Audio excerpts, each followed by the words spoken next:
Sylvia Marie Likens was an American teenager who was tortured and murdered by her caregiver, Gertrude Baniszewski, many of Baniszewski's children, and several of their neighborhood friends. This abuse incrementally lasted for 3 months before Likens died from her extensive injuries and malnourishment on October 26 in Indianapolis, Indiana. Likens was increasingly neglected, belittled, sexually humiliated, beaten, starved, lacerated, and dehydrated by her tormentors. Her autopsy showed 150 wounds across her body, including several burns, scald marks and eroded skin. Through intimidation, her younger sister, Jenny, was occasionally forced to participate in her mistreatment. The official cause of her death was determined to be a homicide caused by a combination of subdural hematoma and shock, complicated by severe malnutrition.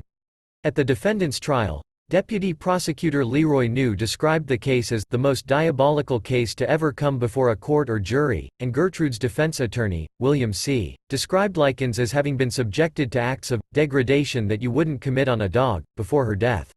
After 8 hours of deliberation, the jury found Gertrude Baniszewski guilty of first-degree murder. She was sentenced to life imprisonment but was released on parole in 1985. Paula was found guilty of second-degree murder and was released in 1972. Hobbs, Hubbard, and John were found guilty of manslaughter and served less than 2 years in the Indiana Reformatory before being granted parole on February 27, 1968. The torture and murder of Sylvia Likens is widely regarded by Indiana citizens as the worst crime ever committed in their state and has been described by a senior investigator in the Indianapolis Police Department as the most sadistic case he had ever investigated in the 35 years he served with the Indianapolis Police. Sylvia Marie Likens was the third of 5 children born to carnival workers Lester Cecil Likens and his wife. Lester and Elizabeth's marriage was unstable. They often sold candy, beer, and soda at carnival stands around Indiana throughout the summer, moving frequently, and regularly experiencing severe financial difficulties. The Likens sons regularly traveled with them in order to assist with their job. But Sylvia and Jenny were discouraged from doing the same, out of concern for their safety and education.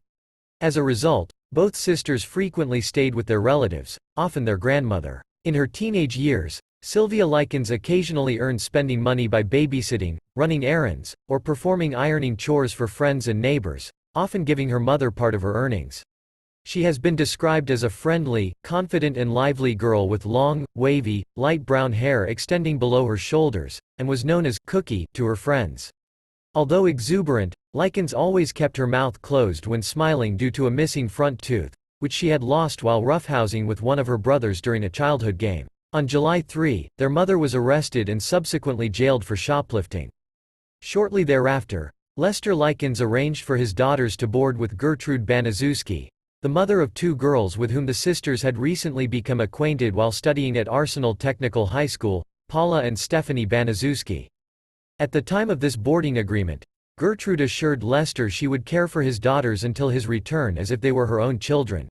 Shortly after the July 4th holiday, the sisters moved into 3850 East New York Street in order for their father and their mother to travel to the East Coast with the carnival, with the understanding that Gertrude would receive weekly boarding fees of $20 to care for their daughters until they returned to collect Sylvia and Jenny in November of that year. During the initial weeks in which Sylvia and Jenny resided at the Baniszewski household, the sisters were subjected to very little discipline or abuse. Likens regularly sang along to pop records with Stephanie, and she willingly participated in housework at the Baniszewski residence. Both girls also regularly attended Sunday school with the Baniszewski children, with the pastor commending Sylvia's piety. Although Lester Likens had agreed to pay Gertrude Baniszewski $20 a week in exchange for the care of his daughters, after approximately 2 weeks, these payments failed to consistently arrive upon the prearranged dates, occasionally arriving 1 or 2 days late. In response, Gertrude began venting her frustration at this fact upon the sisters by beating their bare buttocks with various instruments, such as a 1/4-inch thick paddle, making statements such as, "Well, I took care of you 2 little bitches for a week for nothing." On one occasion, in late August, both girls were beaten approximately 15 times on the back with the aforementioned paddle, after Paula had accused the sisters of eating too much food at a church supper the household children had attended. By mid-August, Gertrude Baniszewski had begun to focus her abuse almost exclusively upon Sylvia, with her primary motivation likely being jealousy of her physical appearance and potential in life. According to subsequent trial testimony, this abuse was initially inflicted upon Sylvia, after she and Jenny had returned to the Baniszewski residence from Arsenal Technical High School, as well as on weekends. This initial abuse included subjecting Likens to beatings and starvation, forcing her to eat leftovers or spoiled food out of garbage cans. On one occasion, Likens was accused of stealing candy she had actually purchased. On another occasion, in late August, Likens was subjected to humiliation when she claimed to have a boyfriend in Long Beach, whom she had met in the spring of 1965 when her family lived in California. In response to hearing this, Gertrude asked if she had ever done anything with a boy, to which Likens, unsure of her meaning, replied, "I guess so," and explained that she had gone skating with boys there, and had once gone to a park on the beach with them. Continuing the conversation with Stephanie Baniszewski and Jenny, Likens mentioned that she had once laid under the covers with her boyfriend. Upon hearing this, Gertrude asked, "Why did you do that, Sylvia?" Likens replied, "I don't know," and shrugged. Several days later, Gertrude returned to the subject with Likens, telling her, "You're certainly getting big in the stomach, Sylvia. It looks like you're going to have a baby." Likens thought Gertrude was kidding with her and said, "Yeah, it sure is getting big. I'm just going to have to go on a diet." However, Gertrude then informed her, and the other girls in the house, that whenever they did something with a boy, they would be sure to have a baby. She then kicked Likens in the genitals. Paula, herself 3 months pregnant, and also jealous of Likens' physical appearance, then participated in attacking Likens, knocking her off her chair and onto the kitchen floor, shouting, "You ain't fit to sit in a chair." On another occasion, as the family ate supper, Gertrude, Paula, and a neighborhood boy named Randy Gordon Lepper force-fed Likens a hot dog overloaded with condiments, including mustard, ketchup and spices. Likens vomited as a result, and was later forced to consume what she had regurgitated. In what was Likens' only act of retaliation, she is alleged to have spread a rumor at Arsenal Technical High School that Stephanie and Paula Baniszewski were prostitutes. She supposedly did this because she was upset with the household singling her out for similar accusations. While at school, Stephanie was jokingly propositioned by a boy who told her that Likens had started this rumor about her. Upon returning home that day, Stephanie questioned Likens about the rumor and she admitted to starting it. Stephanie punched her in response, but Likens apologized to her, in tears, and Stephanie then also began to cry. However, when Stephanie's boyfriend, 15-year-old Coy Randolph Hubbard, heard of the rumor, he brutally attacked Likens, slapping her, banging her head against the wall and flipping her backwards onto the floor. When Gertrude found out, she used a paddle to beat Likens. On another occasion, Paula beat Likens about the face with such force that she broke her own wrist, having primarily focused her blows upon Likens' teeth and eyes. Later, Paula used the cast on her wrist to further beat Likens. Gertrude repeatedly falsely accused Likens of promiscuity and of engaging in prostitution, delivering rants to Likens regarding the filthiness of prostitution and women in general. Gertrude would later occasionally force Jenny to strike her own sister, beating Jenny if she did not comply. Coy Hubbard and several of his classmates frequently visited the Baniszewski residence to both physically and verbally torment Likens, often collaborating with Baniszewski's children and Gertrude herself. With the active encouragement of Gertrude, these neighborhood children routinely beat Likens, sometimes using her as a practice dummy in violent judo sessions, lacerating her body, burning her skin with lit cigarettes in excess of 100 times, and severely injuring her genitals. To entertain Gertrude and her teenage accomplices, Likens was forced at one point to strip naked in the family living room and masturbate with a glass Pepsi-Cola bottle in their presence, with Gertrude stating to all present that this act of humiliation was for Sylvia to prove to Jenny what kind of a girl you are. Gertrude eventually forbade Likens from attending school after she confessed to having stolen a gym suit from the school due to Gertrude having refused to purchase the clothing for her. For this act of theft, Gertrude whipped Likens with a 3-inch wide police belt. Gertrude then switched her conversation to the evils of premarital sex before repeatedly kicking Likens in the genitals as Stephanie rallied to Likens' defense, shouting, "She didn't do anything." Gertrude then burned Likens' fingertips with matches before further whipping her. A few days later, Gertrude repeatedly whipped Jenny with the police belt after she reportedly stole a single tennis shoe from the school to wear on her strong foot. The Likens siblings were fearful of notifying either family members or adults at their school of the increasing incidents of abuse and neglect they were enduring, as both were afraid that doing so would only worsen their situation. Jenny, in particular, struggled against the urge to notify family members, as she had been threatened by Gertrude that she would herself be abused and tortured to the same degree as her sister if she did so. Jenny was also subjected to bullying by girls in her neighborhood, in addition to occasionally being ridiculed or beaten whenever she alluded to Sylvia's situation. In July and August, both Lester and Elizabeth Likens would occasionally return to Indianapolis to visit their daughters, whenever their travel schedule afforded them the opportunity.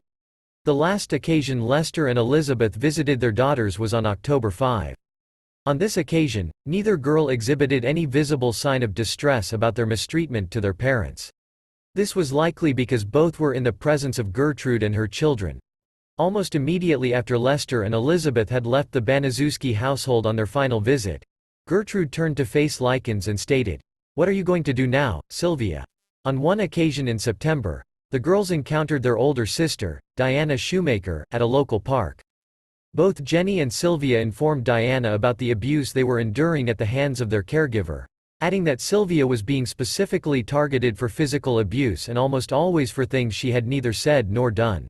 Neither sister mentioned the actual address where they resided and, initially, Diana believed her sisters must be exaggerating their claims regarding the scope of their mistreatment. Several weeks prior to this, Sylvia and Jenny had encountered Diana in the same park, while in the company of 11-year-old Marie Baniszewski, and Sylvia had been given a sandwich to eat when she mentioned to her sister that she was hungry.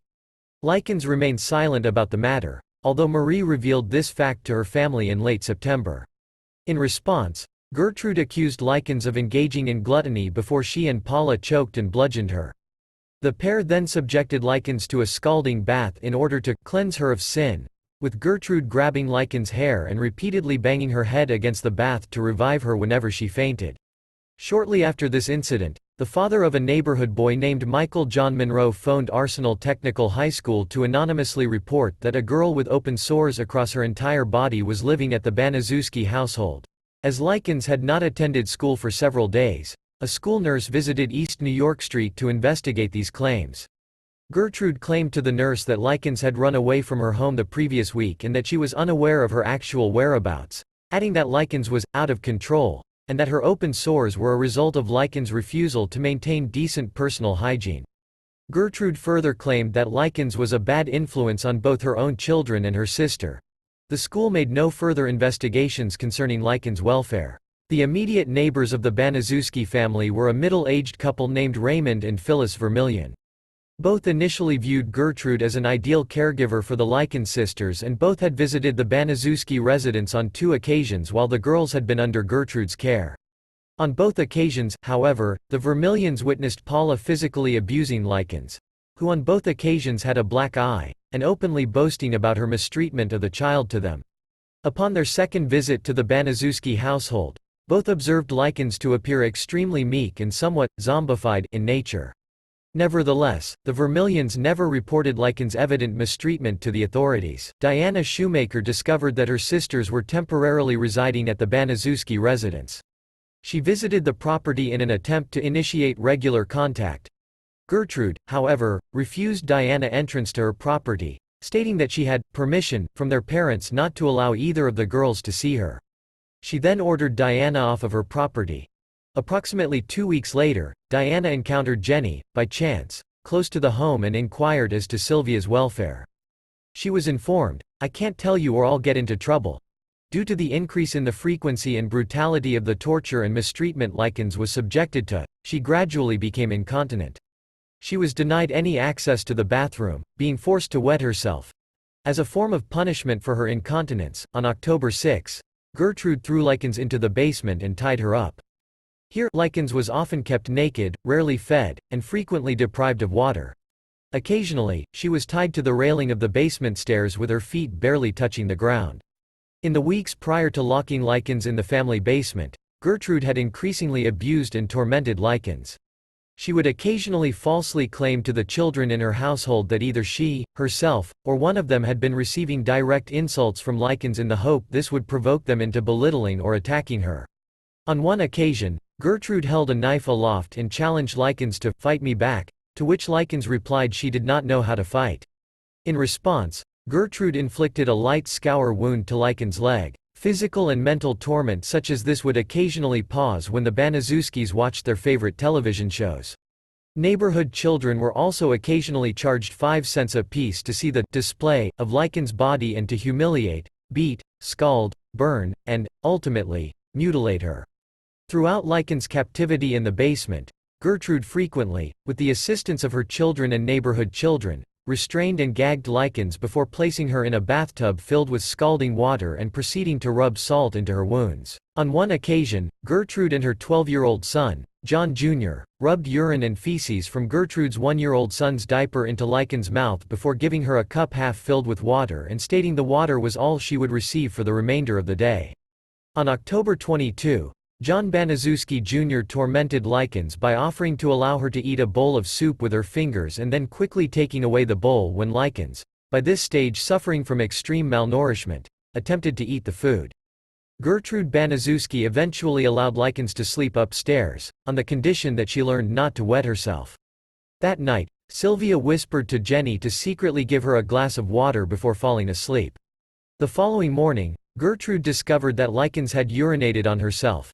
As a punishment, Likens was forced to insert an empty glass Coca-Cola bottle into her vagina in the presence of the Baniszewski children before Gertrude ordered her into the basement.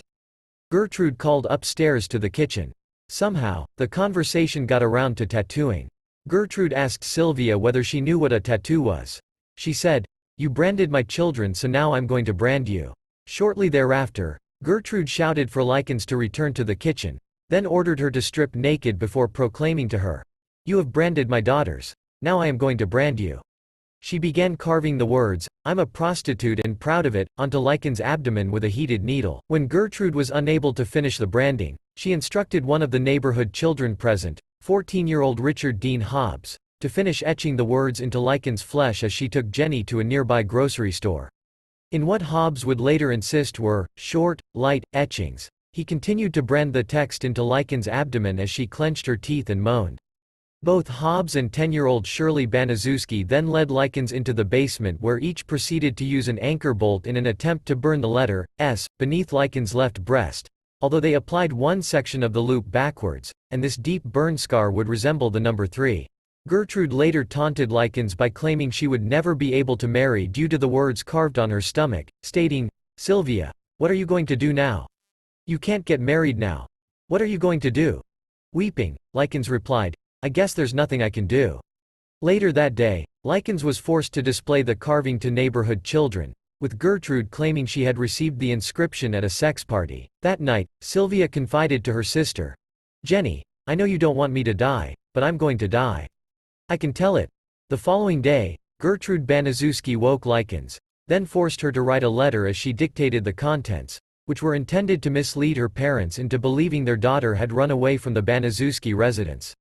The content of this letter was intended to frame a group of anonymous local boys for extensively abusing and mutilating Likens after she had initially agreed to engage in sexual relations with them before they inflicted the extreme abuse and torture upon her body.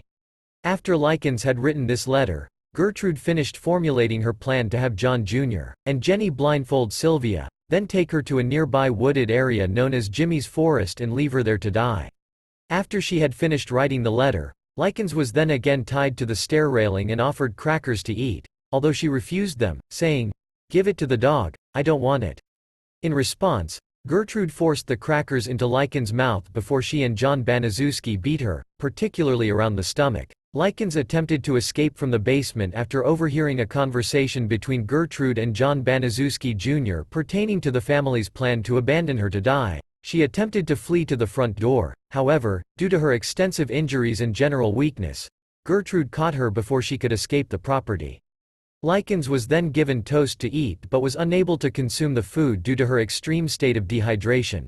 Gertrude forced the toast into her mouth before repeatedly striking her face with a curtain rod until sections of the instrument were bent into right angles. Coy Hubbard then took the curtain rod from Gertrude and struck Likens one further time, rendering her unconscious. Gertrude then dragged Likens into the basement. That evening, Likens desperately attempted to alert neighbors by screaming for help and hitting the walls of the basement with a spade.